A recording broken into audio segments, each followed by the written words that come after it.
Hello, everyone. I know it's been a minute, but I am back, so let's get right into flipping some furniture.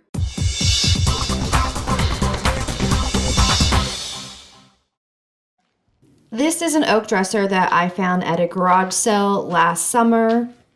I'm not really for sure, but I think this piece probably is kind of maybe late 90s, early 2000s.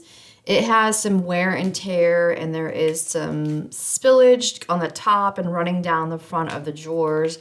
A couple deep gouges in it, just, normal wear and tear for probably how old it is. The main thing is that this is oak, so it's very orange, and that's not super popular right now. So I'm going to take it and give it a whole new look. One of the first things I like to do with furniture flips is to give them a really good clean. And I like to clean the inside and the outside of everything. So to make this easier, I do go ahead and remove the drawers. When I list my furniture flips on Marketplace, I like being able to select use but like new. So I try to do a thorough job in the cleaning process to give this, make it match that description. Now to actually clean the surface, I have a degreaser and I just use a scrub attachment. Usually that goes to my drill, but that is over at my house. My workshop isn't at my house, it's at my sister's property. So I just use my hand to scrub and give it a good rinse afterwards. Now, because I spray cleaner and then now I'm wiping it down, rinsing it off with some water, the surface has been, made a little wet, so make sure you do let it air dry. While it air dries, I do go ahead and start doing some repairs, and this dresser, even given its age, has very minor repairs.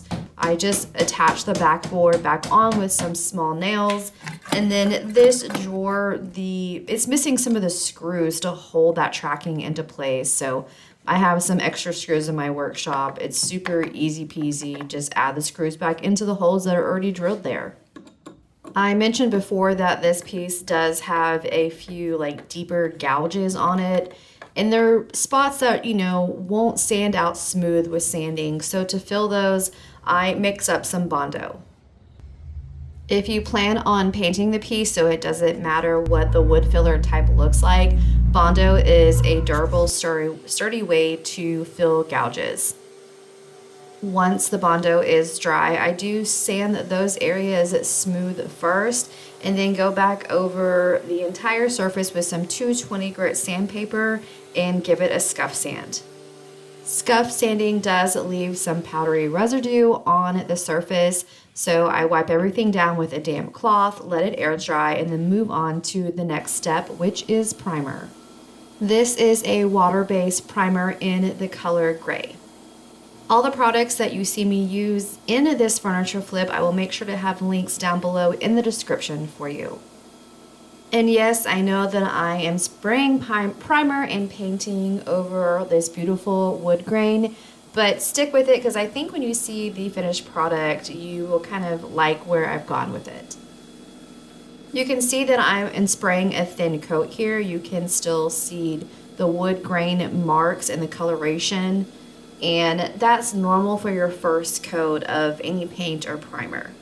So I sprayed this first coat, I let it dry for a couple hours, and then came back and sprayed a second coat of primer.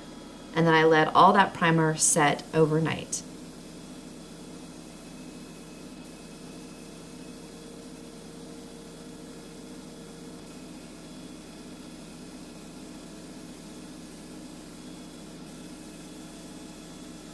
The next morning, I came back with a 220 grit sanding sponge, lightly went over that surface, and then dusted the surface off, and then came in with paint. I have loaded up in my 3M AccuSpray Kacha furniture paint in the color Danube. This is a very vibrant, beautiful shade of a dark turquoise. And this is my absolute favorite part of any furniture flip, is changing it to the color that I have imagined in my head for it. I spray 2 coats of this paint and then let that set overnight.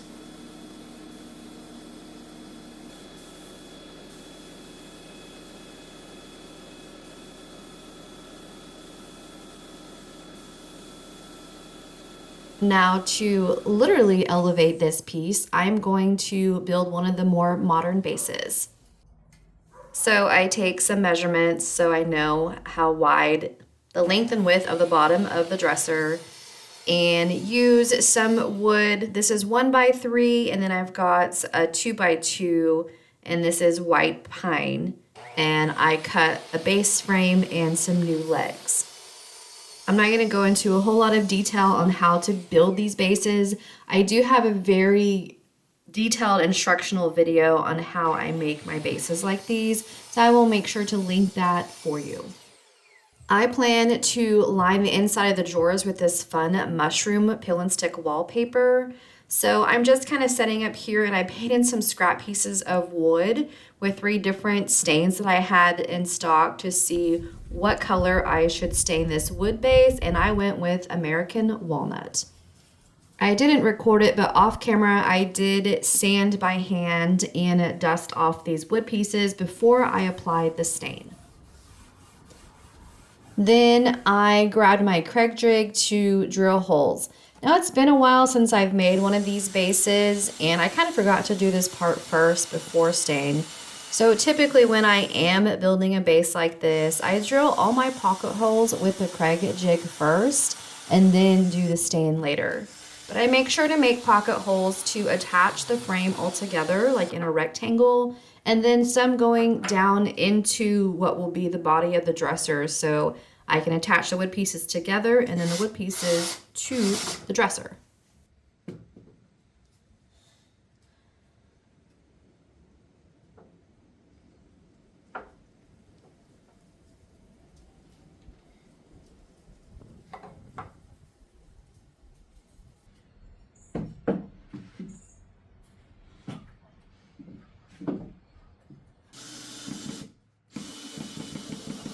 Now it's time to add top coat, so I have some satin polyurethane loaded up in my spray gun, and I do 3 coats, allowing it an hour to dry between each coat.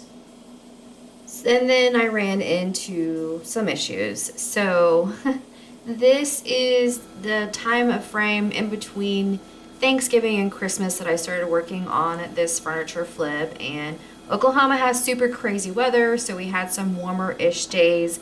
I decided to go ahead and start flipping furniture. I don't have heat or AC in my new workshop, so I'm very weather dependent, and it was really still too cold to be flipping furniture and spraying, and my top coat crackled.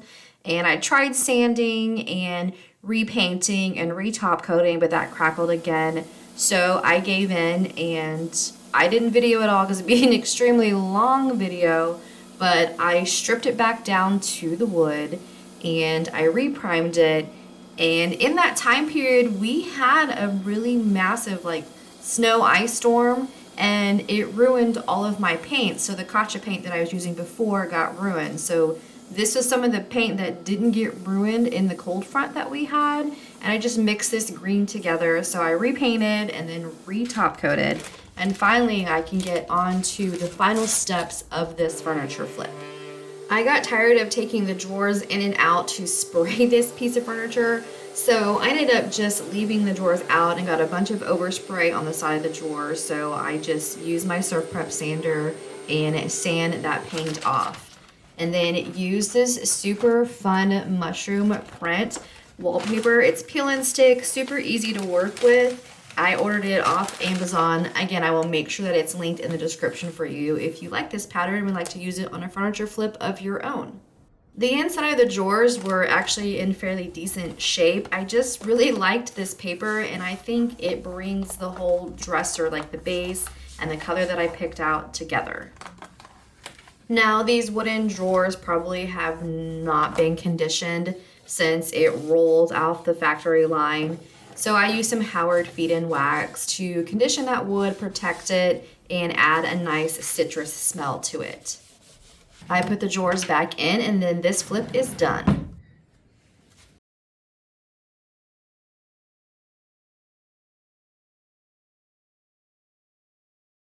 Here's a quick reminder of the orange oak dresser that we started with, and then this is what it looks like now. So this is the first furniture flip I've been able to do in a while, and I relearned some valuable lessons.